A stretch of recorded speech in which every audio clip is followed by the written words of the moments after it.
Hi guys, welcome back to another video from Car Help For You. So in today's video, we're working on a Vauxhall Corsa D. This is on a 13 plate, and what we're changing is a camshaft sensor. We're doing camshaft, crankshaft, we're braiding the brakes, we're changing the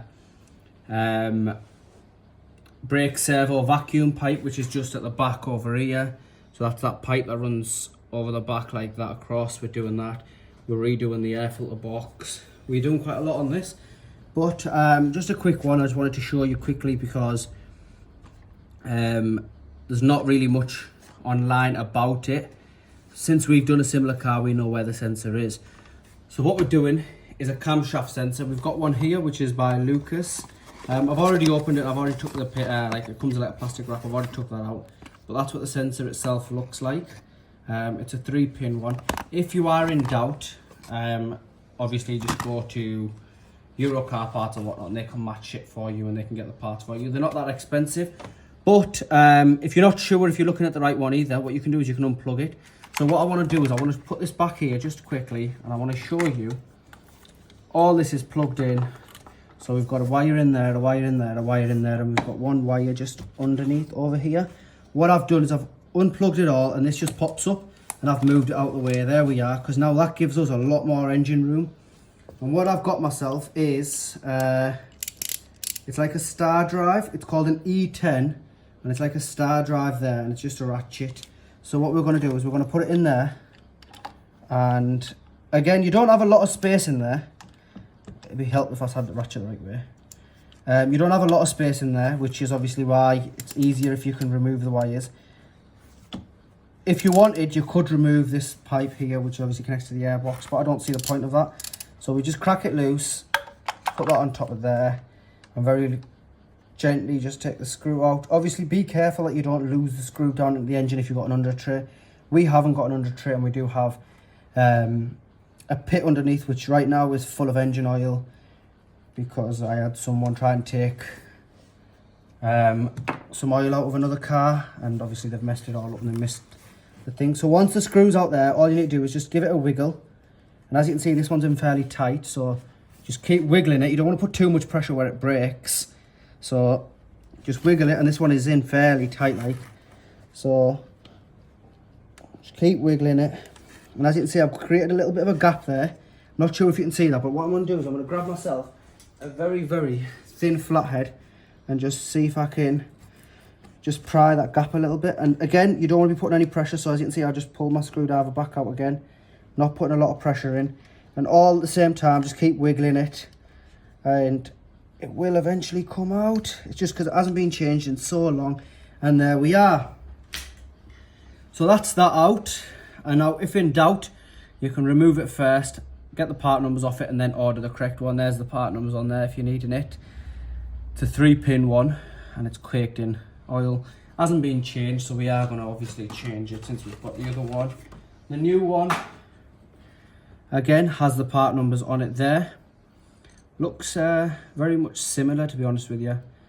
And it's putting it back together is just the exact same. We don't really need to spray anything inside of there to clean it. So we'll throw this sensor out the way, and it goes just here. Do expect a little bit of oil leak as we've got a few drops coming out. So what you do is you just get it lined up, and you can just push that on with your thumb, and it will, once it gets past the rubber, go on nice and easy. So we've got a little bit of a gap there, which we are going to close up just by tightening it. So get your bolt in, and it's very easy, lightly just go at it like that. And what I'll do is I'll show you how to put the wires back, just in case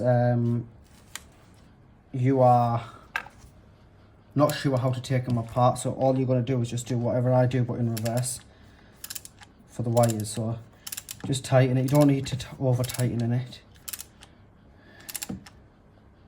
And now that's it, that's tight there. So as you can see, that's tight, and we'll just let go of that. The sensor's in properly, can't push it in any because obviously we've torqued it up. So now that's done there, the sensor's in there. All we've got to do is get the wires back into place, and we've got a good few there.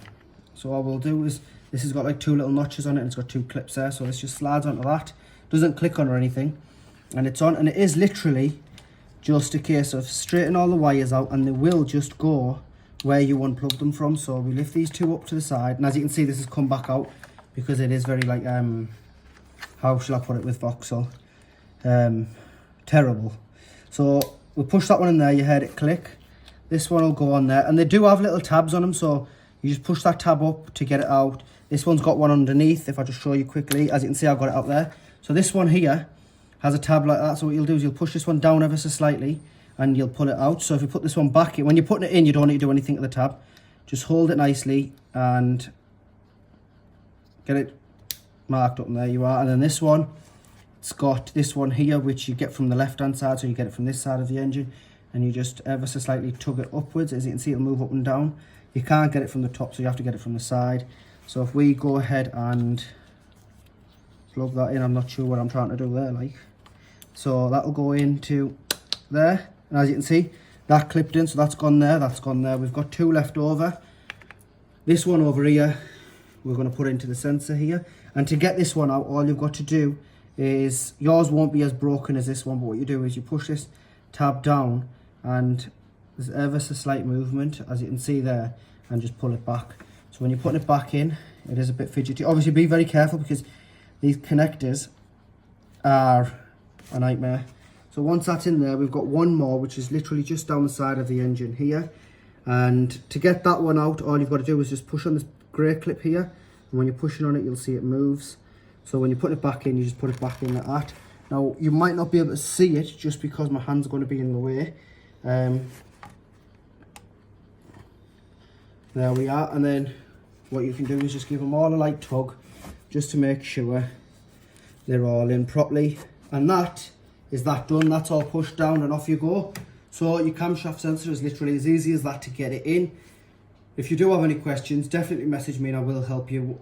This is Corsa D on a 13 plate, so if you do get stuck, definitely message me, especially with any other cars. I'll try my best to help you. Usually you can Google a little bit or get onto the forums, because that does help, but if it doesn't, definitely drop a comment. Like I said, I'll always try my best to help you. Anyway guys, please like, share and subscribe. Thank you.